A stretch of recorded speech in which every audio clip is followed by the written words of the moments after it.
আজকে সারাটা দিন আমি বাড়িতে কি কি করলাম সেটাই তোমাদেরকে দেখাবো। তো চলো বন্ধুরা, অনেক দিন হচ্ছে আমার শশা গাছের কোনো ভিডিওই আপলোড দিচ্ছি না, কারণ আমার ফোনে টাকা ছিল না। তো সেই কারণেই কিন্তু আজকে আমি চলে এসেছি আমার শশা বাগানে। শশা বাগান থেকে বাইরে বেরোতেই দেখলাম একটা কাকু মাছ কিনছে পুকুরে ফেলার জন্য। আমি সর্বপ্রথম দেখলাম যে খাবার মতন মাছ পুকুরে ছাড়তে।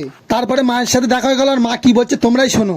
তুমি তাল খাওয়া, আমার মার এখন তাল খাওয়ার শখ হয়েছে গাইস, ঠিক আছে। আমাকে বলছে কোন গাছে নাকি ঝরঝর করে তাল পড়ছে, বলছে বাচ্চা তুই ঝকড়াটা তাল নিয়ে আয়। তো গাছ দেখতে পাচ্ছ তাল খাওয়ার জন্য এখন যাচ্ছি নারকেল পাড়তে, ঠিক আছে। মানে নারকেল না হলে তো তালের ফুরুলি হয় না, মানে তাল ফুরুলি হয় না। তো সেইখানে কিন্তু আমরা যাচ্ছি এখন নারকেল পাড়তে, ঠিক আছে। তো চলো ভিডিওটা পুরো নারকেল গাছের ধারে গিয়ে তোমাদের সাথে দেখা হচ্ছে। আর মা কিন্তু আসছে, বাড়িতে দা আনতে গিয়েছে, ঠিক আছে। চলো।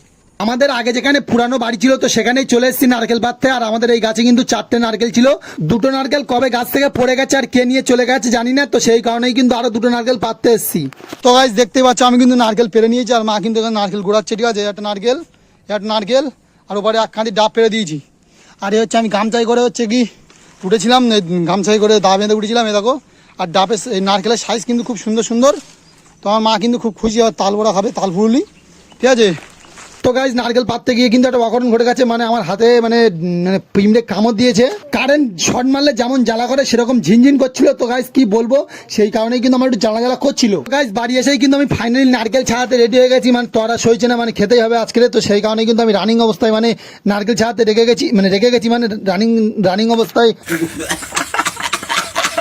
তো গাইজ সবকিছু আমার গুলিয়ে গেছে। তো আজকে ভিডিওটা বেশি বড় করবো না, কারণ তোমরা নজর দিচ্ছ। তো সেই কারণে কিন্তু পেট খারাপ করবে। তো চলো সবাই ভালো থাকো, সুস্থ থাকো, আর সবাইকে ভালো রাখো।